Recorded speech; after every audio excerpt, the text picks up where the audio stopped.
Hare Krishna. If you only knew what goes on just before we hit record, I tell you. Canto 4, Chapter 13, Text 21. Om Namo Bhagavate Vasudevaya. Om Namo Bhagavate Vasudevaya. Om Namo Bhagavate Vasudevaya. Text 21. Vidura inquired from the sage Maitreya, my dear Brahmana. King Anga was very gentle. He had high character and was a saintly personality and lover of Brahminical culture. How is it that such a great soul got a bad son like Vena, because of whom he became indifferent to his kingdom and left it? Purport. In family life, a man is supposed to live happily with father, mother, wife and children. But sometimes, under certain conditions, a father, mother, child or wife becomes an enemy. It is said by Chanakya Pandit that a father is an enemy when he is too much in debt, a mother is an enemy if he marries for a second time, a wife is an enemy when she is very beautiful, and a son is an enemy when he is a foolish rascal. True. Are all of them true or just one? Especially the last one. In this way, when a family member becomes an enemy, it is very difficult to live in family life or remain a householder. Generally, such situations occur in the material world. Therefore, according to Vedic culture, one has to take leave of his family members just after his 50th year, so that the balance of his life may be completely devoted in search of Krishna consciousness. Most men don't know where they put their socks, let alone leave home at 50 to search for God. Well, I'm just past that 50 mark. In fact, this year I'll be 50. Where's your socks? Right here, on my feet. Any points? Not really, but it's true, yeah. If someone is... It's interesting, yeah. Who was I speaking? Anyway, family life, because you don't pick those people who are deemed family, and somehow it's like some super glue or something. It's like that's your family. So whereas friends can come and go, acquaintances, work colleagues, how many people have we known when I was in primary school, secondary school, how many people come and gone, and maybe some you're on social media with, whatever, at the most, but for the most part they're gone. So, and that's like what's the word, that you can live with because you have some control of, but you can't say to your mum or dad or sibling, or you can, but the point being it causes so much horrible stress, and like it says here, family life becomes difficult because it affects the whole nucleus of that family. These ones ain't talking, or this one divorced from this one, or this is going on. So yeah, it's interesting, isn't it? Either you have a really lovely family life, and that can also be a disadvantage because you can get so stuck in that, or you can not have good family life, which is distressing and depressing, but maybe it's easier to detach as well. I'm not quite sure anyone has really good family life. Oh, is it? Well, I think for the most part, people are distressed, and it's just they're trying to make the best of a bad bargain. I don't know. Oh, really? You have some examples? Maybe you can give me some later. I don't know them, but there are people that have happy lives.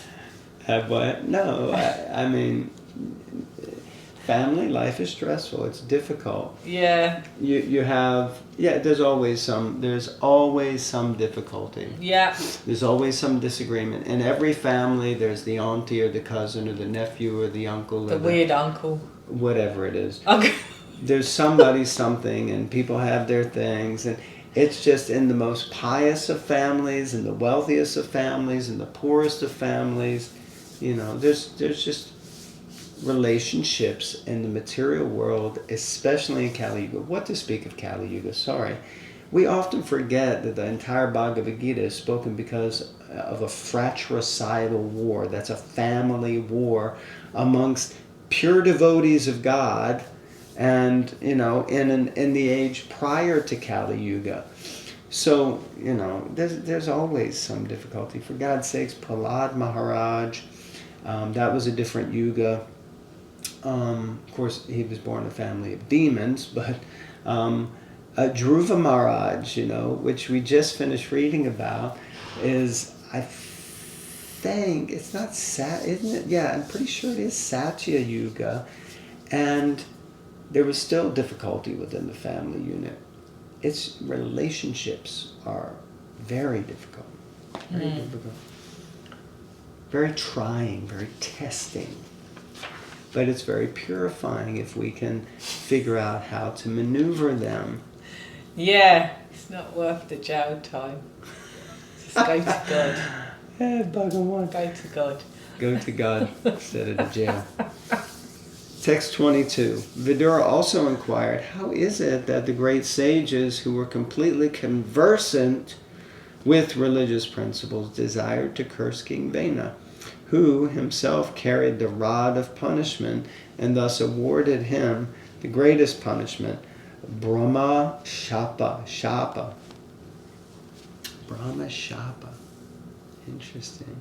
Now that Prabhupada puts that word there, but it's not actually in the curse. But it's not in curse. the. It's not in the. It's not in the. Interesting. Purport. It is understood that the king is able to give punishment to everyone, but in this case it appears that the great sages punished him.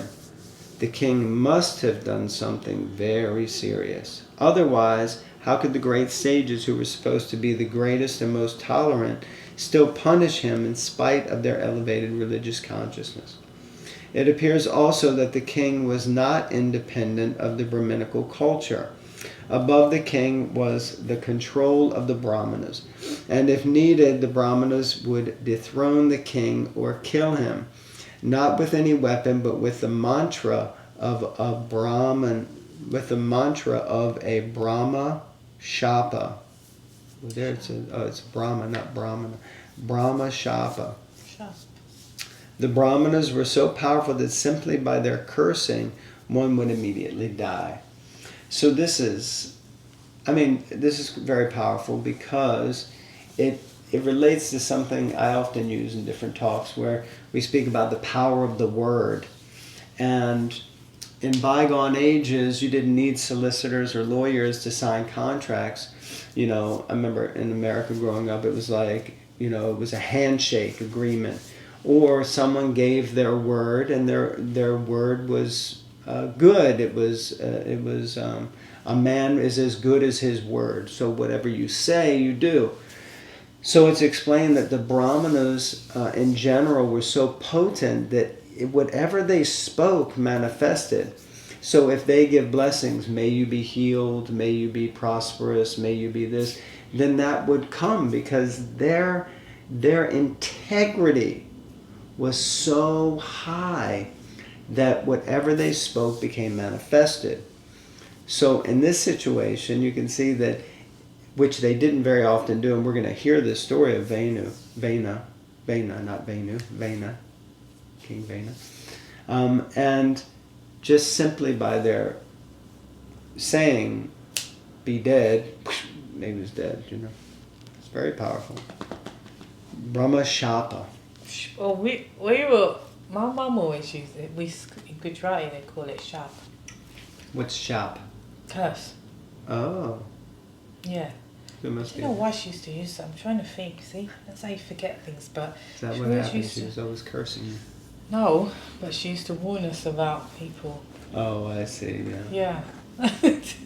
One of those. That's why as soon as I saw it, brought back memories like that. But all right, verse 23. It is the duty of all citizens in a state never to insult the king, even though he sometimes appears to have done something very sinful. Camilla Parker Bowles. Because of his prowess, the king is always more influential than all other ruling chiefs. Purport. According to Vedic civilization, the king is supposed to be the representative of the Supreme Personality of Godhead. He is called Narayan, indicating that Narayan, the Supreme Personality of Godhead, appears in human society as the king. It is etiquette that neither a Brahmana nor a Kshatriya king is ever insulted by the citizens. Even though a king appears to be sinful, the citizens should not insult him. But in the case of Vena, it appears that he was cursed by the Nara Devatas. Therefore, it was concluded that his sinful activities were very grievous. Yeah, I'm not sure people would agree with that now, isn't it? Never insulting the king. Yeah, because I think people have cheated. Kings, monarchy, people have cheated. You weren't finished, right? I thought it was an open question. I thought it was dialogue. I thought we were having dialogue here. I feel insulted, even though I'm not a king. But you are a queen. Definitely a princess. Duchess.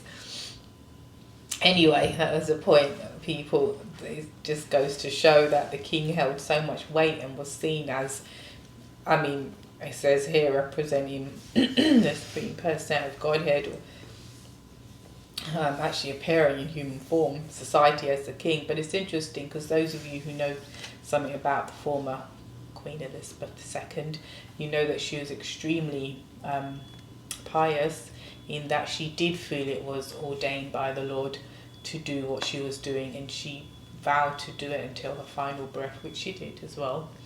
And she really felt that this was something I have to uphold. This is my duty. I have to do it. Which is interesting. Don't want to get too controversial, but I won't mention any other members, but it is interesting because they don't feel that successively. I guess that's what my point was. Now you get articles in the paper, people do interviews on the TV, and they just pull apart the king and the royal family. There's not that awe and reverence,